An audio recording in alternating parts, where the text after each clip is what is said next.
Good morning, all of you. I am Lakshmi, lecturer in Commerce, Medium Degree College, Samlapuram.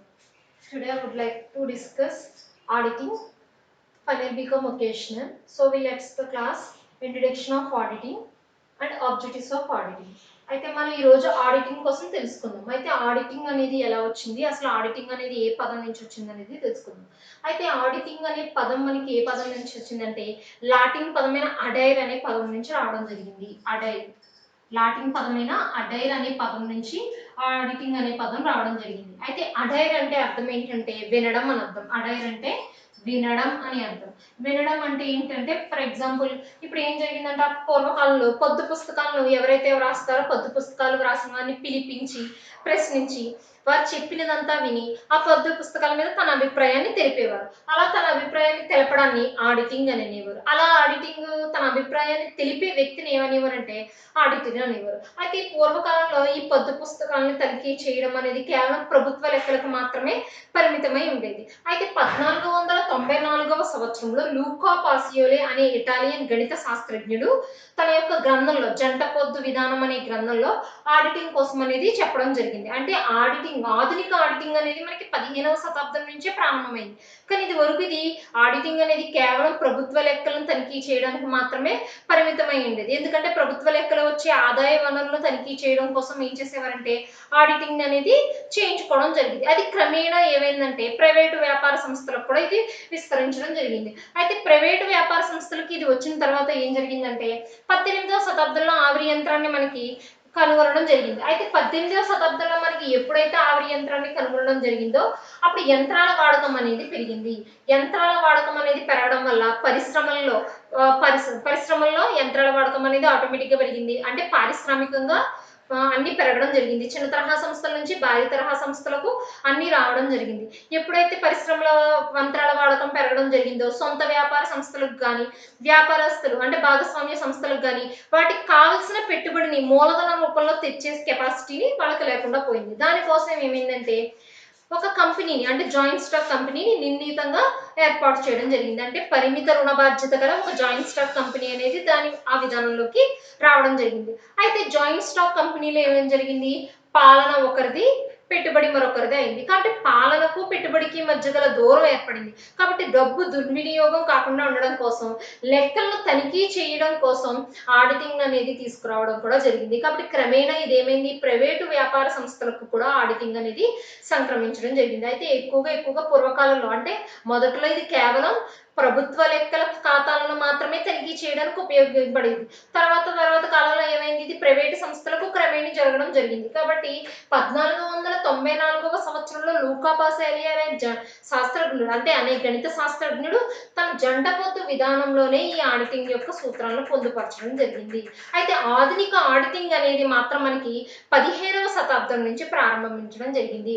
ఆధునిక auditing అనేది మనకి 15వ శతాబ్దం నుంచి ప్రారంభమవడం జరిగింది. అయితే ఈ ఆడిటింగ్ అనే పదం అడైర్ అనే లాటిన్ పదం నుంచి రావడం జరిగింది. ఆడిటింగ్ అనే పదం అడైర్ అనే లాటిన్ పదం నుండి రావడం జరిగింది. అడైర్ అంటే వినడం అని అర్థం. అడైర్ అంటే వినడం అని అర్థం. వినడం అంటే పూర్వకాలంలో పొద్దు పుస్తకాలు ఎవరైతే రాస్తారో వారు రాసిన వారినందరినీ పిలిపించి ప్రశ్నించి వారు చెప్పినదంతా విని ఆ పొద్దు పుస్తకాల మీద తన అభిప్రాయాన్ని తెలిపేవారు. అలా పొద్దు పుస్తకాల మీద తన అభిప్రాయాన్ని తెలపడాన్ని ఆడిటింగ్ అనేవారు. అది ఎవరైతే అభిప్రాయాన్ని తెలుపుతున్నారో వాళ్ళని ఆడిటర్ అనేవారు. కాబట్టి ఈ ఆడిటింగ్ అనేది మెయిన్ ప్రభుత్వ సంస్థలకు మరియు ప్రైవేటు సంస్థలకు క్రమేణీ వ్యాపించడం జరిగింది.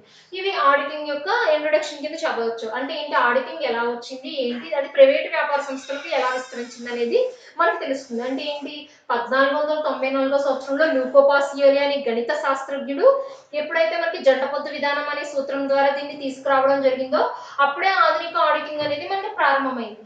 కానీ ఇది క్రమేణా ప్రైవేటు వ్యాపార సంస్థలకు వ్యాపించడం జరిగింది. మొదట్లో కేవలం ప్రభుత్వ సంస్థలకు మాత్రమే ఉండేది. అంటే 18వ శతాబ్దంలో ఆవిరి యంత్రాన్ని కనుగొనడం ద్వారా యంత్రాల వాడకం అనేది పెరుగుతూ వచ్చింది. దానికి కావాల్సిన మూలధనాన్ని కానీ వనరులు కానీ సమకూర్చుకునే కెపాసిటీ కానీ సామర్థ్యము కానీ వీళ్ళకు లేకుండా పోయింది సొంత వ్యాపార సంస్థలు కాదు. కాబట్టి పరిమిత రుణ బాధ్యత గల జాయింట్ స్టాక్ కంపెనీలు అనేది ఏర్పాటు చేసుకోవడం జరిగింది. ఎప్పుడైతే పరిమిత రుణ బాధ్యత గల జాయింట్ స్టాక్ కంపెనీలని ఏర్పాటు చేసుకోవడం జరిగిందో పాలన ఒకరిది, పెట్టుబడి ఒకరిది అయిపోయింది. పాలన ఒకరిది, పెట్టుబడి ఒకరిది, రెండింటికి మధ్య గల దూరం ఏర్పడడం వల్ల డబ్బు అంటే నగదు దుర్వినియోగం కాకుండా ఉండడం కోసం ఎప్పటికప్పుడు లెక్కలను తనిఖీ చేసుకునే విధంగా ఆడిటింగ్ అనేది ఏర్పాటు చేసుకుంటూ ఉండేవారు. కాబట్టి క్రమేణా ఇది కూడా ఏమైంది, ప్రైవేటు వ్యాపార సంస్థలకు అనేది విస్తరించడం జరిగింది. ఇది ఆడిటింగ్ యొక్క ఇంట్రొడక్షన్ కింద చెప్పవచ్చు. అయితే ఆడిటింగ్ అంటున్నాం. ఆడిటింగ్ అంటే ఏంటంటే మనకి మాంట్ గోమరీ అనే వ్యక్తి ఆడిటింగ్ కోసం ఒక నిర్వచనాన్ని ఇవ్వడం జరిగింది. ఆడిటింగ్ కోసం ఒక నిర్వచనం అంటే ఆర్థిక వ్యవహారాలకు సంబంధించిన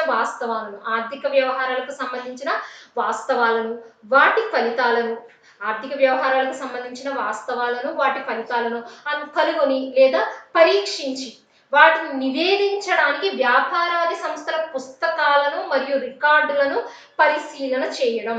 వ్యాపారాది సంస్థల పుస్తకాలను, రికార్డులను పరిశీలన చేయడం, క్రమపద్ధతి ప్రకారం పరిశీలన చేయడాన్ని మనం ఆడిటింగ్ గా చెప్పవచ్చు. ఆడిటింగ్ అంటే అకార్డింగ్ టు మౌంట్ గోమరీ ప్రకారం ఆర్థిక వ్యవహారాలు కలిగిన లేదా ఆర్థిక వ్యవహారాలకు సంబంధించిన వాస్తవాలను, వాటి ఫలితాలను ఏం చేయాలి, కనుగొనాలి. కనుగొని లేదా ఏం చేయాలి, వాటిని సరిచూడాలి. సరిచూసి వాటి ఆధారంగా ఏం చేస్తాము, నివేదించడానికి వ్యాపారాది సంస్థల పుస్తకాల రికార్డుల యథార్థతను ఒక క్రమ పద్ధతి ప్రకారం చేసే పరిశీలన ఏమంటాం, ఆడిటింగ్ అంటాం. అంతేకాకుండా మనకి ఆడిటింగ్ అనేది డబ్ల్యూహెచ్ హాన్సన్ అనేవారు ఒక వ్యక్తి, హాన్సన్ అనే వ్యక్తి కూడా ఒక నిర్వచనం ఇవ్వడం జరిగింది. హాన్సన్ నిర్వచనం ప్రకారం రికార్డుల యథార్థతను, ఆ రికార్డుల ఆధారంగా తయారు చేసిన నివేదికల యథార్థతను నిరూపించుటయే పరీక్షయే ఆడిటింగ్ అని చెప్పారు. రికార్డుల యథార్థతను, ఆ రికార్డుల ఆధారంగా తయారు చేసిన నివేదికల యథార్థతను నిరూపించే పరీక్షనే ఆడిటింగ్ అని హాన్సన్ చెప్పడం జరిగింది. మాంట్ గోమరీ ఏమని చెప్పడం జరిగింది, ఆర్థిక వ్యవహారాలకు సంబంధించిన వాస్తవాలను, వాటి ఫలితాలను కనుగొని లేదా సరిచూసి నివేదించడానికి వ్యాపారాది సంస్థల పుస్తకాలను, ఫలితాలను క్రమపద్ధతి ప్రకారం చేసే పరిశీలననే ఆడిటింగ్ అన్నారు. అదేవిధంగా హాన్సన్ ప్రకారం ఏంటి, హాన్సన్ దృష్టిలో రికార్డుల యథార్థతను, ఆ రికార్డుల ఆధారంగా తయారు చేసిన నివేదికలను యథార్థతను నిరూపించే పరీక్షే ఆడిటింగ్ అని చెప్పడం జరిగింది. అయితే ఆడిటింగ్ కి కొన్ని విధులు ఉన్నాయమ్మా. అంటే ఆడిటింగ్ చేస్తున్నామంటే దానికంటే ఒక విధి ఉంది. ఏంటి, వ్యాపార సంస్థల్లో ఉండే వ్యాపార విధానాలు కానీ లేదా కార్య పద్ధతులను కానీ అది సమీక్షిస్తుంది. వ్యాపార విధానాలను మరియు కార్య పద్ధతులను అది సమీక్షిస్తుంది. అంటే ఆడిటింగ్ విధుల్లో ఫస్ట్ వన్ ఏంటి, ఆడిటింగ్ విధులు వ్యాపార విధానాలను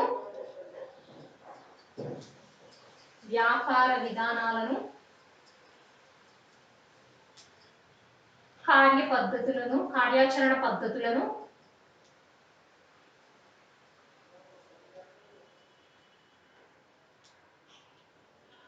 సమీక్షిస్తుంది. వ్యాపార విధానాలను, కార్యాచరణ పద్ధతులను సమీక్షిస్తుంది. అంటే ఆడిటింగ్ యొక్క మొట్టమొదటి విధిగా ఏం చెప్పుకోవచ్చు, వ్యాపార విధానాలను మరియు వ్యాపార కార్యాచరణ పద్ధతులను ఇది సమీక్షిస్తుంది. అంతేకాకుండా ఇంకొక విధంగా ఏం చేస్తుంది, అకౌంటింగ్ విధానాన్ని, అంటే అకౌంటింగ్ యొక్క విధానాన్ని మరియు అంతర్గత నియంత్రణను ఇది సమీక్షిస్తుంది. సెకండ్ వన్ ఏంటి, అకౌంటింగ్ విధానాన్ని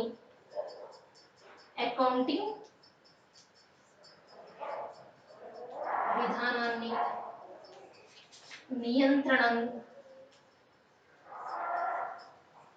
సమీక్షిస్తుంది. అకౌంటింగ్ విధానాన్ని నియంత్రణను సమీక్షిస్తుంది.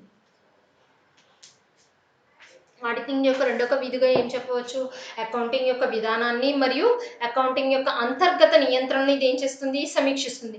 అంతేకాకుండా ఆస్తుల యొక్క మూల్యాంకనాన్ని మరియు వాటి యొక్క అస్తిత్వాన్ని, అంటే ఆస్తుల యొక్క మూల్యాంకాన్ని మరియు వాటి యొక్క అస్తిత్వాన్ని ఇది పరీక్షిస్తుంది. థర్డ్ వన్ కింద ఏం చెప్పుకోవచ్చు, ఆస్తుల మూల్యాంకాన్ని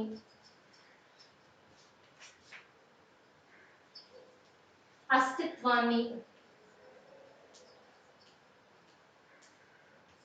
సమీక్షిస్తుంది. కాబట్టి వ్యాపార విధానాలను, కార్యాచరణ పద్ధతులను ఏ విధంగా సమీక్షిస్తుందో అదే విధంగా ఆస్తుల మూల్యాంకనాన్ని మరియు వాటి యొక్క అస్తిత్వాన్ని నిరూపిస్తుంది. అంతేకాకుండా పెట్టుబడి మరియు రాబడి అంశాల మధ్య వ్యత్యాసాన్ని కూడా చూపిస్తుంది.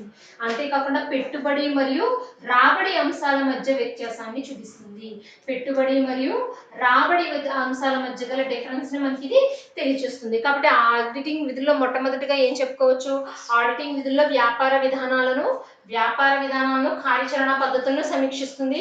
అదేవిధంగా అకౌంటింగ్ విధానాన్ని అంతర్గత నియంత్రణను సమీక్షిస్తుంది. ఆస్తుల మూల్యాంకనాన్ని అస్తిత్వాన్ని పరీక్షిస్తుంది. అదేవిధంగా పెట్టుబడికి రాబడి అంశాలకి మధ్య గల భేదాన్ని వివరిస్తుంది. అంటే వారండిట్ల మధ్య గల డిఫరెన్స్ ని తెలియజేస్తుంది. ఇవి మనం ఆడిటింగ్ యొక్క విధుల కింద చెప్పవచ్చు. అంతేకాకుండా ఈ పెట్టుబడి రాబడి అంశాల యొక్క మధ్య వ్యత్యాసాన్ని సరిచూడడం కూడా చేస్తుందమ్మా. పెట్టుబడి మరియు రాబడి అంశాల యొక్క వ్యత్యాసాన్ని కూడా ఇది సరిచూస్తుంది. ఇవి ఆడిటింగ్ యొక్క విధుల కింద చెప్పవచ్చు. నెక్స్ట్, ప్రతి ఆధునిక ఆడిటింగ్ యొక్క ఉద్దేశాలు. అంటే ఆడిటింగ్ కి కొన్ని ఉద్దేశాలు ఉంటాయి. ఆడిటింగ్ ఉద్దేశాలు మరియు లక్ష్యాలు. ఆడిటింగ్ ఉద్దేశాలు లక్ష్యాల కోసం ఇప్పుడు తెలుసుకుందాం.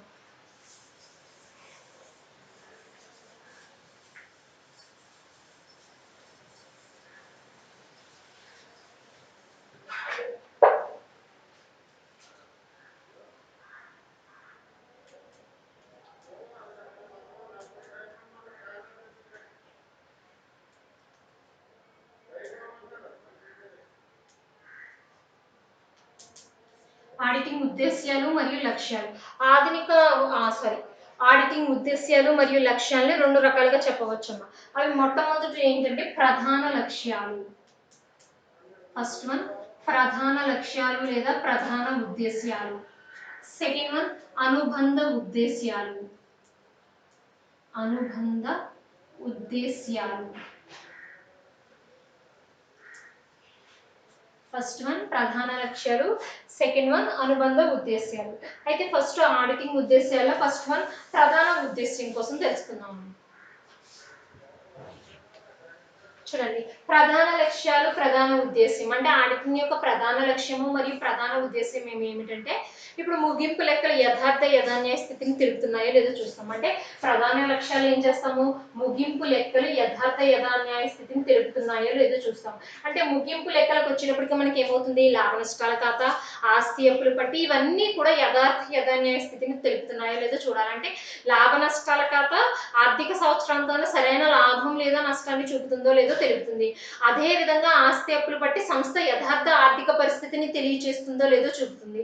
కాబట్టి ఆడిటింగ్ లక్ష్యాల్లో మొదటి లక్ష్యం ఏంటి, ప్రధాన లక్ష్యం. ప్రధాన లక్ష్యం యొక్క ముఖ్యమైన ఉద్దేశం ఏంటి, ముగింపు లెక్కలు వాటి యథార్థ యథాన్యాయ స్థితిని తెలియజేస్తున్నాయా లేదా.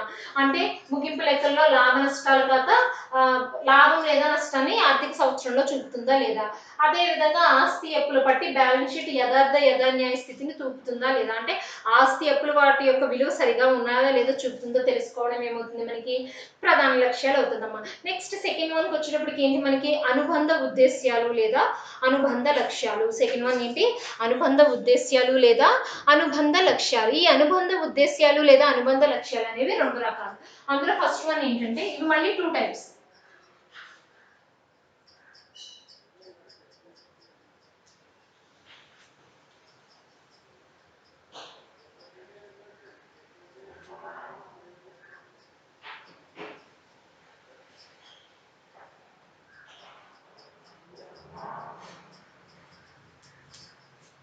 దోషాలు మోసాలను కనిపెట్టుట మరియు అరికట్టుట. అంటే ఏంటి, దోషాలను కనిపెట్టుట, మోసాలను కనిపెట్టుట. అంటే దోషాలను కనిపెట్టడం, మోసాలను కనిపెట్టడం. అంటే దోషాలను కనిపెట్టడం మరియు అరికట్టడం, అదే విధంగా మోసాలను కనిపెట్టడం మరియు అరికట్టడం. కాబట్టి అనుబంధ లక్ష్యాలు లేదా ఉద్దేశాలు రెండు రకాలు. అందులో మొట్టమొదటి ఏంటి, దోషాలను కనిపెట్టుట మరియు అరికట్టుట. రెండవది ఏంటి, మోసాలను కనిపెట్టుట మరియు అరికట్టుట. కాబట్టి ముందు దోషములు. అంటే దోషములు అనేవి బుద్ధిపూర్వకంగా చేసేవి కావమ్మా. దోషాలు అనేవి బుద్ధిపూర్వకంగా చేసేవి కావు. కాబట్టి దోషం అనేది ఏంటి, ఒక తెలియక చేయడం వల్ల తప్పు కలిగితే దాన్ని ఏమంటాం, దోషము అని అంటాం. కాబట్టి ఇటువంటి దోషాలు అనేవి బుద్ధిపూర్వకంగా చేయము. కాబట్టి ఇటువంటి దోషాల్లో ఎన్ని రకాలు ఉన్నాయంటే అందులో మొట్టమొదటిది ఆకృత దోషాలు. ఫస్ట్ వన్ ఆకృత దోషాలు.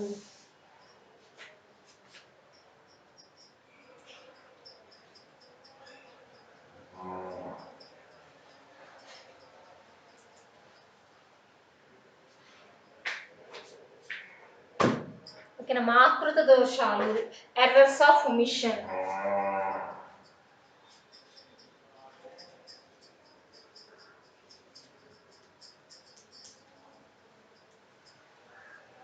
ఆకృత దోషాలు.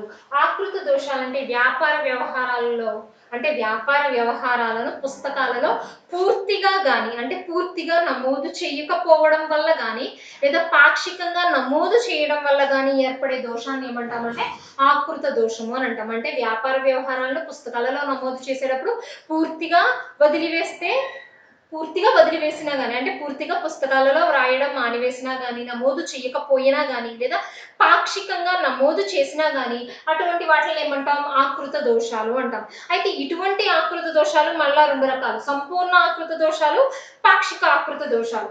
సంపూర్ణ ఆకృత దోషాలు, పాక్షిక ఆకృత దోషాలు.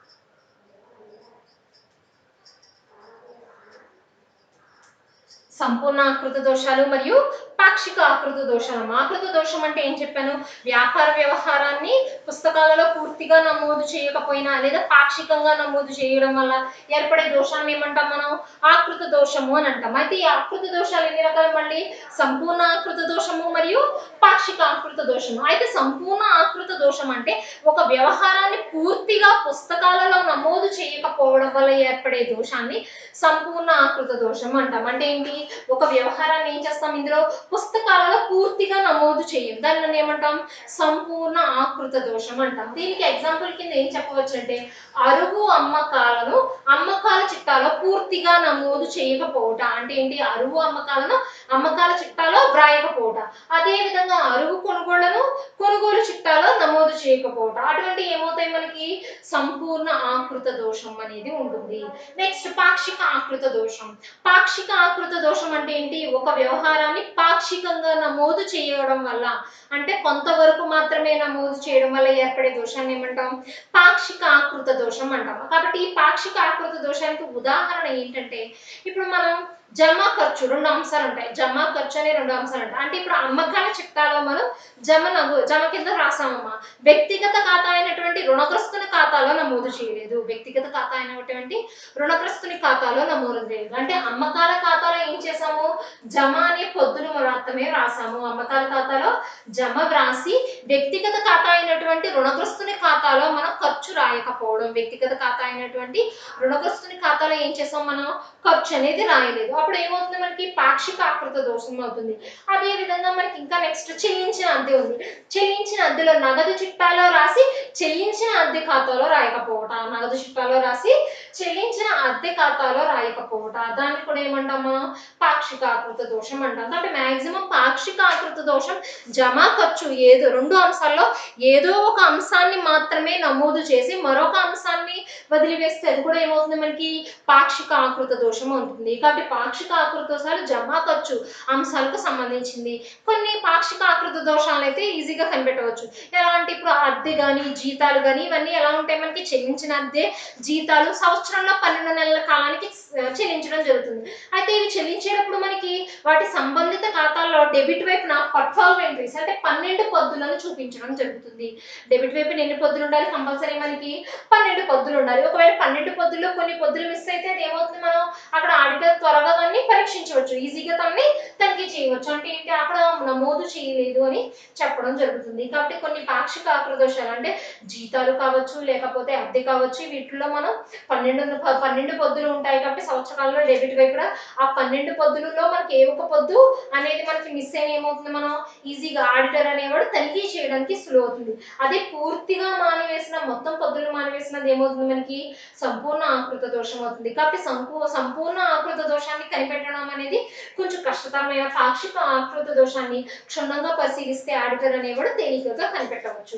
ఇదేంటి ఆకృత దోషాలు, ఎర్రర్స్ ఆఫ్ ఒమిషన్ అంటాం. ఎర్రర్స్ ఆఫ్ ఒమిషన్, ఆకృత దోషం అంటే ఏంటి, ఒక వ్యాపార వ్యవహారం కావచ్చు లేదా వ్యాపార వ్యవహారాలని పుస్తకాలలో పూర్తిగా కానీ లేదా పాక్షికంగా కానీ నమోదు చేయడం వల్ల ఏర్పడే దోషాన్ని ఏమంటాం ఆకృత దోషాలు అని అంటాం. అయితే ఇటువంటి ఆకృత దోషాలు ఎన్ని రకాలు, సంపూర్ణ ఆకృత దోషాలు మరియు పాక్షిక ఆకృత దోషాలు. సంపూర్ణ ఆకృత దోషం, సంపూర్ణ ఆకృత దోషం అంటే ఏంటి, ఒక వ్యాపార వ్యవహారాన్ని పూర్తిగా పుస్తకాలలో నమోదు చేయకపోవడం వల్ల ఏర్పడే దోషాన్ని ఏమంటాం మనం? సంపూర్ణ ఆకృత దోషం అంటాం. దానికి ఎగ్జాంపుల్గా ఏం చెప్పుకోవచ్చు? అరువు అమ్మకాలని అమ్మకాల చిట్టాలో నమోదు చేయకపోవుట. అరువు అమ్మకాలని అమ్మకాల చిట్టాలో నమోదు చేయకపోవుట. అదే విధంగా అరువు కొనుగోళ్లను కొనుగోలు చిట్టాలో నమోదు చేయకపోవుట. ఇవన్నీ ఏమవుతాయి మనకి? ఇవన్నీ మనకి ఏమవుతాయి? సంపూర్ణ ఆకృత దోషాలు అవుతాయమ్మా. ఇంకా నెక్స్ట్ పాక్షిక ఆకృత దోషాలు.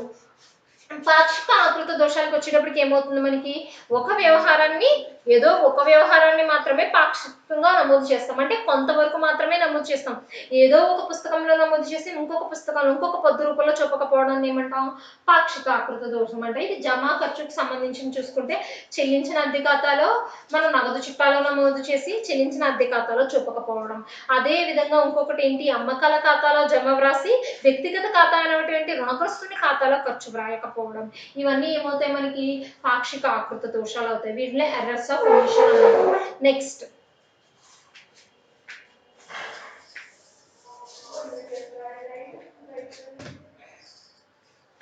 అకార్యకరణ దోషాలు.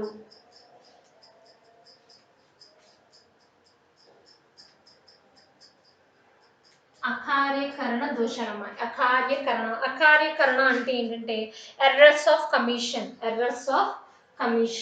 అకార్యకరణ ఎర్రర్స్ ఆఫ్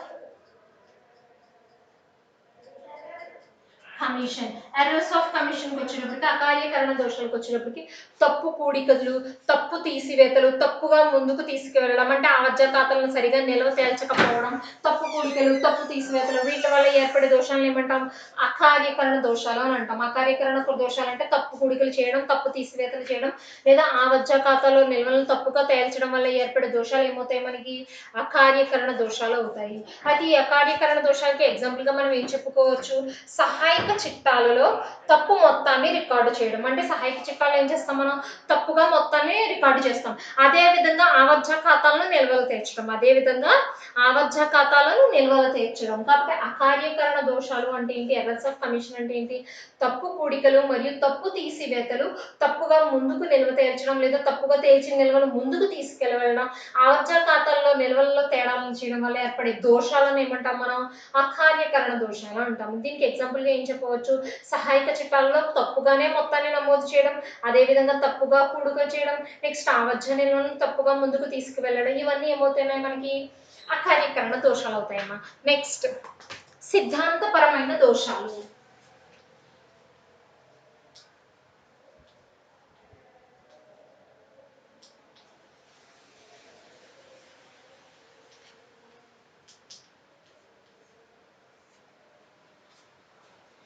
సిద్ధాంతపరమైన దోషాలు. ఇంకా సిద్ధాంతపరమైన దోషాలకు వచ్చేటప్పటికి వ్యాపార గణక సిద్ధాంతాలు తెలియకపోవడం వల్ల, అంటే వ్యాపార గణక సిద్ధాంతాలు తెలియకపోవడం వల్ల ఏర్పడే దోషాన్ని ఏమంటాం? మనం సిద్ధాంతపరమైన దోషం అంటాం. అంటే ఇక్కడ ఏంటి మనకి? వ్యాపార గణక సిద్ధాంతం అనేది ఇక్కడ మనకి తెలియదు. కాబట్టి వ్యాపార గణక సిద్ధాంతం తెలియకపోవడం వల్ల ఏర్పడే దోషాలను ఏమని చెప్పవచ్చు మనం? సిద్ధాంతపరమైన దోషాలు అంట. అంటే ఏంటి? ఇప్పుడు రాబడి అంశాలకి పెట్టుబడి అంశాలకి డిఫరెన్స్ తెలియదు. రాబడి అంశాన్ని పెట్టుబడి అంశంగా చూపడం, లేదా పెట్టుబడి అంశాన్ని రాబడి అంశంగా చూపడం వల్ల ఏమవుతుంది మనకి? దోషాలు అనేవి ఏర్పడతాయి. కాబట్టి వ్యాపార గణక సిద్ధాంతాలు తెలియకపోవడం వల్ల తప్పుగా పద్దులు నమోదు చేయడం వల్ల ఏర్పడే దోషాలను ఏమంటాం? సిద్ధాంతపరమైన దోషాలు లేదా ఎర్రర్స్ ఆఫ్ ప్రిన్సిపల్ అంటాం. ఎర్రర్స్ ఆఫ్ ప్రిన్సిపల్ లేదా సిద్ధాంతపరమైన దోషాలు అని అంటాం. కాబట్టి దీనికి ఉదాహరణగా ఏం చెప్పవచ్చు? ఇప్పుడు పెట్టుబడి ఖర్చును రాబడి ఖర్చుగా చూపించడం, లేదా పెట్టుబడి ఆదాయాన్ని రాబడి ఆదాయంగా చూపించడం, అదే విధంగా రాబడి ఆదాయాన్ని పెట్టుబడి ఆదాయంగా చూపించడం. అంటే పెట్టుబడి మరియు రాబడి వాటికి మధ్య గల వ్యత్యాసాన్ని తెలుసుకోలేకపోవడం. పెట్టుబడి రాబడికి వచ్చేటప్పటికి ఏంటి? పెట్టుబడి అంశాలు ఏంటి, రాబడి అంశాలు ఏంటో తెలుసుకోవాలి. దాన్ని బట్టి పెట్టుబడికి సంబంధించినవి ఏంటి, రాబడికి సంబంధించినవి ఏంటో వాటిని డివైడ్ చేసి దానికి అనుగుణంగా మనం ఏం చేస్తాం? పద్దుల్ని నమోదు చేసుకుంటూ ఉంటాం. కాబట్టి ఎప్పుడైతే మనకి వ్యాపార గణక సిద్ధాంతాలు అనేవి తెలియలేదో అప్పుడే మనం ఏం చేస్తాం? పెట్టుబడి అంశానికి బదులుగా రాబడి అంశానికి బదులుగా పెట్టుబడి అంశాన్ని చూపించడం జరుగుతుంది. ఇటువంటి దోషాలని మనం ఎలా చెప్పవచ్చు? సిద్ధాంతపరమైన దోషాలుగా చెప్పవచ్చు. నెక్స్ట్ సరిపెట్టే తప్పులు లేదా సరిపెట్టే దోషాలు. కంపెన్సేటింగ్ ఎర్రర్స్ అండి. సరిపెట్టే తప్పులు లేదా సరిపెట్టే దోషాలమ్మ. అంటే ఒక తప్పు వల్ల కలిగడి ఫలితం. అంటే మనకి ఏదైనా ఒక తప్పు వల్ల ఏదైనా ఫలితం కలిగితే, మరొక తప్పు వల్ల అది తుడిచిపెట్టకపోతే అంటే ఏదైనా ఒక తప్పు వల్ల ఏదైనా ఒక ఫలితం కలిగితే, మరొక తప్పు పద్దు వ్రాయడం వల్ల ఆ మరొక పద్దు తప్పు ఫలితం వల్ల తుడిచిపెట్టకపోతే అటువంటి దానిని ఏమంటాం మనం? సరిపెట్టే దోషాలు అంటాం. అటువంటి దాన్ని ఏమంటాం మనం? సరిపెట్టే దోషాలు అంటాం. ఫర్ ఎగ్జాంపుల్ ఇప్పుడు మనకి ఆనంద్ అనే ఒక ఖాతా ఉందమ్మా. ఆనంద్ అనే ఒక ఖాతా ఉందనుకుంటాం. ఇప్పుడు ఈ ఆనంద్ ఖాతాలో మనం ఏం చేసామంటే రూ. 100 తక్కువగా డెబిట్ చేయడమైంది. అంటే రూ. 100 ఏం చేసాం? ఆనంద్ ఖాతాలో మనం రూ. 100 తక్కువగా డెబిట్ చేయడమైంది. అదే ఆనంద్ ఖాతాలో మనం ఏం చేస్తాం? క్రెడిట్ వైపు నమోదు చేస్తాం. అంటే అదే ఆనంద్ ఖాతాలో మనం ఏం చేయాలి? అదే తక్కువ మొత్తాన్ని కూడడం జరుగుతుంది. ఇప్పుడు ఆనంద్ ఖాతా ఉంది, డెబిట్ క్రెడిట్. ఇప్పుడు ఆనంద్ ఖాతాలో ఏం చేస్తాం మనం? రూ. 100 ఏం చేస్తాం? తక్కువగా డెబిట్ చేయడం అయినది. అంటే రూ. 100 ఇటువైపు నమోదు కావాలి, కానీ ఏం చేస్తాం మనం? తక్కువగా డెబిట్ చేయడం జరిగింది. ఇప్పుడు ఇదే ఆనంద్ ఖాతాలో మనం ఏం చేస్తాం? క్రెడిట్ వైపు రూ. 100 కూడడం జరిగింది. క్రెడిట్ వైపు రూ. 100 కూడడం జరిగింది. దీనివల్ల ఏమైంది? ఒక తప్పు వల్ల కలిగడి ఫలితం మరొక తప్పు చేయడం వలన కలిగడి ఫలితం వల్ల తుడిచిపెట్టుకుపోతే అటువంటి దానిని ఏమంటాం? సరిపెట్టే దోషాలు లేదా కంపెన్సేటింగ్ ఎర్రర్స్ అని అంటాం.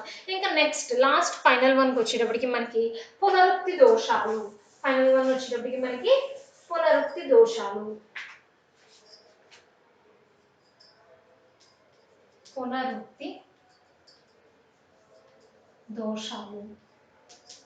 డూప్లికేషన్. పునరుక్తి అని ఉంది. పునరుక్తి అంటే ఏదైనా ఒక వ్యాపార వ్యవహారాన్ని సహాయక చిట్టాలలో కానీ ఒకటి కంటే ఎక్కువ సార్లు నమోదు చేస్తే దాన్ని ఏమంటాం? పునరుక్తి దోషం అని అంటాం. పునరుక్తి దోషం అంటే ఏంటి?